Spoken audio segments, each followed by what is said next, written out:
What's up, guys? Welcome to Daily Dose of Reddit. This is your host, Zach, and today's subreddit is r/IDontWorkHereLady. This story's called I Panicked and Spoke Spanish.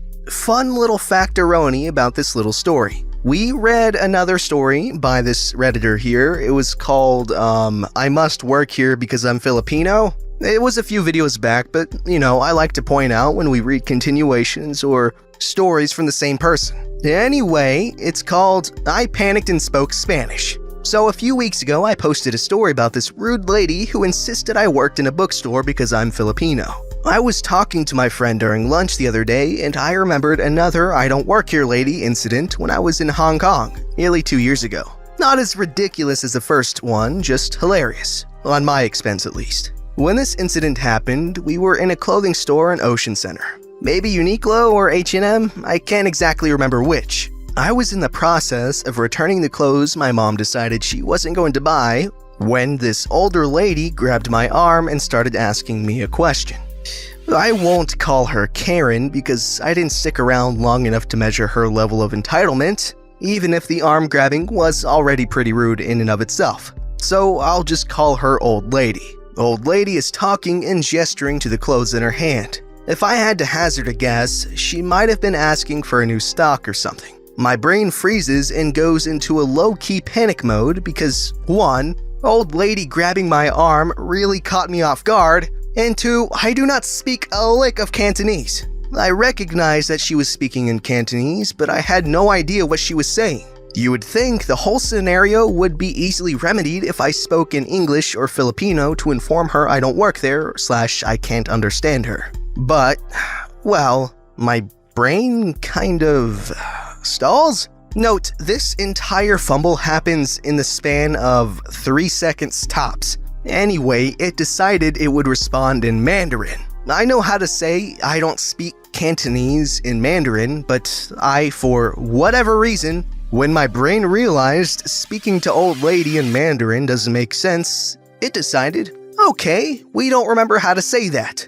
And for whatever reason, my dumb booty brain jumps over English and Filipino, languages I'm actually fluent in, and skips right over to an entirely different language I can barely speak. Out of freaking nowhere, I suddenly blurt out, half yelling and startling Old Lady, "No hablo Cantonés!" And I just ran away, trying to blend into the crowd like I'm suddenly in an Assassin's Creed game. Okay, someone needs to get this woman a boyfriend or a girlfriend or something because, geez, she does not know how to handle herself in these situations. I don't speak Cantonese and Spanish? What? How does her brain...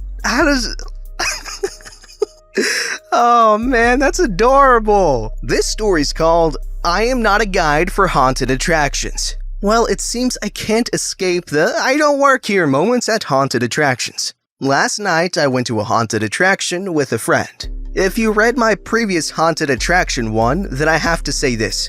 It was a different friend and a different attraction. Also, sorry if this was long. For me, this was a curious thing which I didn't realize was I don't work here lady moment for most of the night. The night started with my friend and I going to this haunted attraction. We were wearing our skeleton outfits, we got to look spooky together. You can wear costumes to these things. When we check in, the lady at the window stopped and asked what I was doing out of costume. After we chatted for a bit and her showing me a photo, turns out someone who looks just like me works there. I showed her my ID and she laughed at the strangeness of it all. My friend and I thought it was funny too. We joked and chuckled as a rather large group seemed to be following us. We spoke to each other about the oddness that there was a group of over 30 kids who looked like young teens at most here without more adults. However, they were pretty chill, so we didn't pay them much mind. Every once in a while, one would run over to us and ask us a question, but it was pretty chill. Then the hayride came and we got on board. My friend and I making jokes and such, it was fine. And everyone but me had so much fun at the clown moment. I am scared of clowns, and the clowns used this to their advantage to have me say the iconic horror line, "He's behind me, isn't he?" And the clowns saying stuff like, "We know where you live!" All in good fun. And since we knew some people who worked at this attraction and playing the clowns, they pretty much pulled me around the hayride for kicks. Gotta love having friends who are scaring professionals. After the hayride, my friend and I chatted on which part to do next. Is it just me or are we surrounded?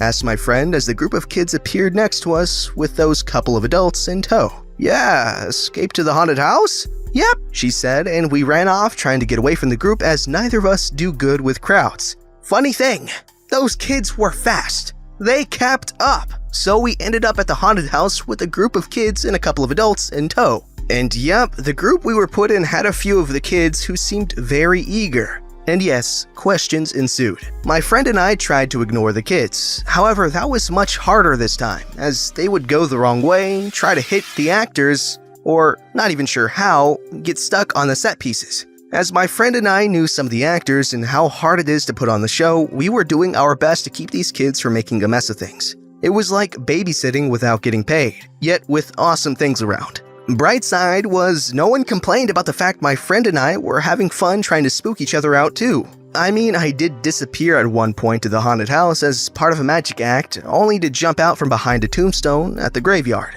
Best placement of an exit tunnel ever. After the haunted house, my friend and I got some drinks because we were thirsty and pondered about the bathroom. The kids were still nearby and asking us for permission to do stuff like get drinks. To which we said, why should we care? If you want to, you can. You just have to buy it, so if you don't have any money for it, you can't get it. So we went to the haunted maze. Again, kids from the group were following us. By the time it was our turn, the whole group of kids were in the line with a couple of adults in tow. At this point, I was questioning if those adults even knew how to speak. And true to form, some of the kids were in our group. This wouldn't have been much of a bother if it wasn't for the fact that when things suddenly turned black and completely dark, I was clung to by a screaming girl. That would have been okay-ish if it wasn't for the fact that when she tackled me to cling to me, she got my neck, so she was choking me. So in the middle of the maze, in complete darkness, I am struggling with a young teen girl who is pretty much hugging my neck. It would have been funny if I was able to breathe. One of the other kids got the girl off of me and I panted for air. Besides that moment, the maze wasn't bad. Yet again, stopping the kids from fighting with the actors. After the maze, my friend and I decided to eat some Halloween foods like fried Oreos and pumpkin ice cream. We were sitting as we noticed the kids were waiting for the other kids. We only noticed this. The kids were getting their after-event snack or whatever. I was tossing out our trash as the one boy yelled, "I'm going to the bathroom!" And he started to run in my direction, which was towards the bathroom. Terrible design reared its ugly head.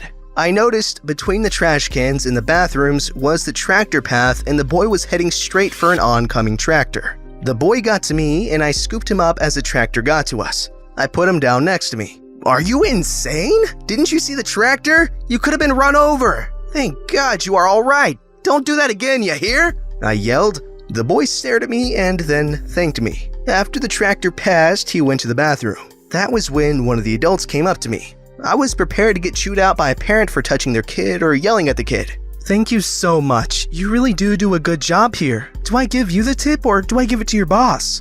Said the woman. Excuse me? I asked confused. Tip, you are an excellent guide for our school trip. You even saved one of our students, she said, smiling at me. That was when it dawned on me. The reason the kids kept following us around and asking us questions? Sorry, I don't work here. I'm not a guide, I said to the woman. The woman looked at me rather surprised. What? But you showed the kids around. You answered their questions. The workers touched you. They're not allowed to touch us, she said, sounding very confused. I laughed.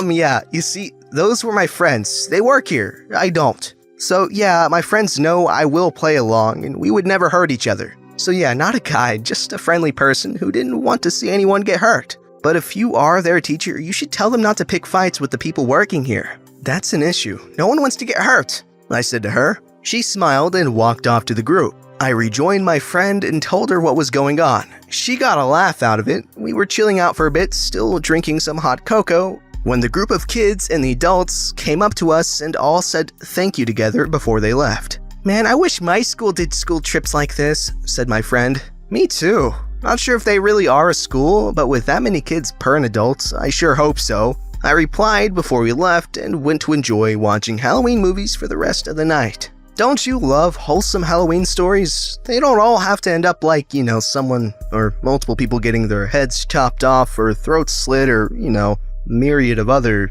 violent things. But anyways, this was wholesome, and we gotta really appreciate the Redditor here for being really patient and nice, and also obviously saving that kid's life. That's a big deal to just be so nonchalant about. Moving on. This story's called, Today I Forklift Up by Shaving My Butthole Before First Date. So, the Today I Fudged Up happened last night, but this requires some background explanation. This is gonna be a TMI, too much information, but that's kinda the nature of Tifu. So whatever. I'm a sporty person, mountain biking, hiking year-round, etc. I also have, apparently, a hairy butthole, which means wiping the old pooper can be somewhat of a chore at times. Sometimes, unbeknownst to me, not everything gets removed. And I don't know if you have ever let somewhat digested stomach acid, aka the Taco Bell runs, gently rub between your greater cheeks for an entire day before, but it ain't fun. So I had the bright idea to shave my bunghole. Less hair, less cleanup, less chance of rectum-related rashes on the next mountain bike ride. So I trimmed it off at night, added some Aquaphor to the affected area, that stuff is magic, and the wiping job is smooth as butter the next day. Win-win. Fast forward 2 days and I'm going on a first date with a pretty cute girl. Classic dinner and dessert kind of thing, cause she's like the best looking girl I've dated. So I want to shout out the monies, of course. Dinner went pretty well and we got Cold Stone afterward. And then we decided to head back to my place, hoping my roommates aren't home for a movie. Turns out they aren't home, which is extra nice because we both were throwing mad hints to each other about how attractive we found each other. But guys, I can feel it building inside me. The gas. Not the sensual tension, unfortunately. We're sitting there on the couch watching a movie, and I just had to let one out. I'm usually pretty good at silent farts, so I'm not paying attention to the fact that we're in a quiet spot in the movie. And this fart was not silent. It was the loudest, flappiest, most percussive fart I have had in my entire life. Hands down. I was mortified. She immediately turned her head toward me with an expression of pure disgust. And I, of course, was super smooth about it and tried to awkward laugh it off, which is my response to most tense social situations. She did not laugh with me. No text back so far. I googled it this morning, and it turns out shaving your butt makes your farts extra loud, cause your butt cheeks slap around with no hair to muffle the sound. So a little Today I Learned there for you inside this Today I Fudged Up. Just waiting for my anal fuzz to grow back so I can go on dates again. No. Oh God, no.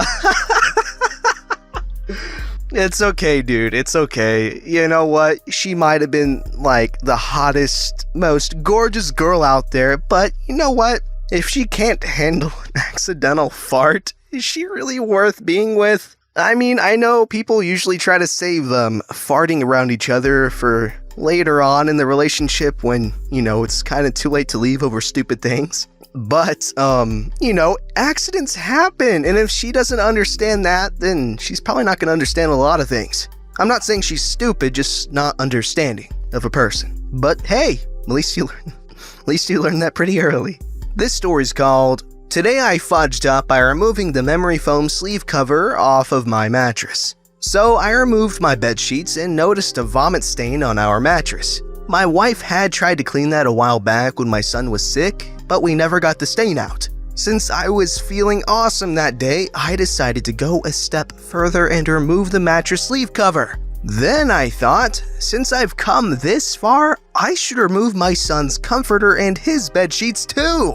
I was on a mission. I threw everything in the washer and began the wash. I wanted to see what the mattress would feel like laying on it without the sleeve, so I laid down and rolled my body back and forth and thought to myself it actually felt pretty good. I got back up and figured I could get some studying done, so I did that for about an hour. My wife gets out of the shower and noticed the bedsheets were off and proceeded to sit on it and put her nightgown on. Then she also laid on it to get on her phone for a bit. So then I lay on it again and told her, doesn't it feel better without the cover sleeve? Minutes later, I got back up and sat on my desk chair and started working on my nephew's 3DS since it was not working. I grabbed a mini screwdriver and placed the 3DS on my lap. It was at that very moment I looked at my jeans and it seemed as if I was turning into a Twilight vampire. I took a closer look and was in disbelief. I thought to myself, why would they put fiberglass under a memory foam mattress that has a zipper?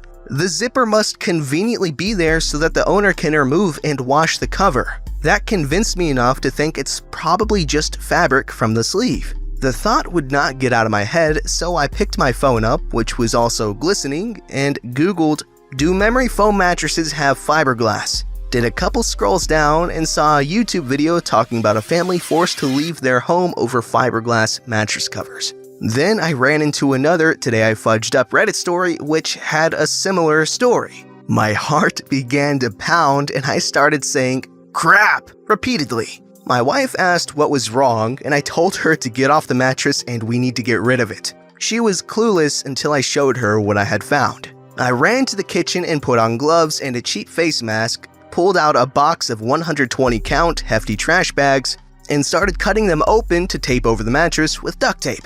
The whole process took about 45 minutes, and then we were finally able to take it out of our home and dispose of it and the box spring. My wife and I jumped in the shower and turned the water on cold since I read that could help the fibers from going into your skin. I had flashbacks of when my mom forgot to pay the gas bill and we had to shower with cold water. At that moment, I thought we were good, until I realized I threw the sleeve in with our comforters to wash. We are now out of a bed, box spring, pillows, and comforters and sheets.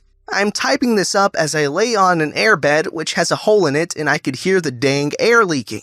On top of that, my wife and I are getting random stinging pokes around our body. It makes me feel like a darn druggie twitching and randomly slapping my body. I hadn't even taken the comforters and stupid sleeve out of the washer as I'm so exhausted from taking my bed frame apart, vacuuming up as much fiberglass on the floor as possible, and moving stuff around, deciding what needed to go and what can stay. This all became an extremely pricey experience due to my stupid actions, and now I have to purchase a new mattress, box spring, pillows, comforter, and my kid a comforter as well. I just want to warn anyone looking into a mattress to be cautious about the mattress containing fiberglass, as not all of them do. I know it's bound to happen to everyone, and I've learned that next time to read the dang tags as they are there for a reason. I also learned fiberglass is a cheap way to pass fire regulations as it's used as a flame retardant. I never really thought of these things, but just a heads up for all of you thinking about purchasing a mattress. We had purchased ours from Walmart. They had them on Amazon as well. Okay, what exactly were the mattress manufacturers thinking? Like, oh, let's put a skin irritant in the mattress? That'd be so good. Like, I get they explained it's to pass fire regulations, but it's a skin irritant. A very, very bad skin irritant. In a mattress that people sleep on. And they make it so easily accessible, like, oh, let's make it so everyone eventually gets covered in fiberglass. Yes! Man, there's gotta be some demented board members in that company, like, geez. Don't forget to like, subscribe, and hit that bell to never miss an episode.